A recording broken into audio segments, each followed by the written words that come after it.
கிடைக்கும் பக்தனம்மா கேட்கும் வரம் கிடைக்கும் வரை கண்ணுறக்கம் மறந்ததம்மா.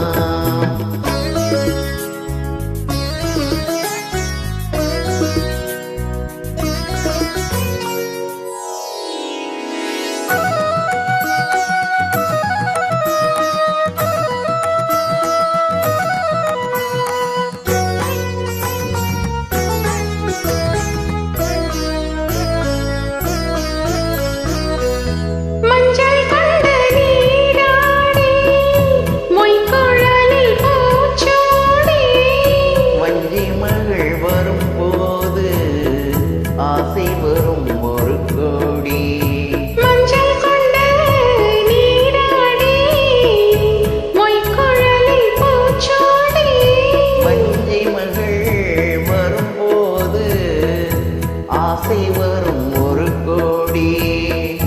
கட்டழகன் கண்களுக்கு மையெடுத்து எழுதட்டுமா கண்கள் படக்கூடும் என்று பொட்டு ஒன்று வைக்கட்டுமா கண்ணன் ஒரு கை குழந்தை கண்கள் சொல்லும் பூங்கவிதை கண்ணும் சிந்தும் தேனமுதை கொண்டு செல்லும் என்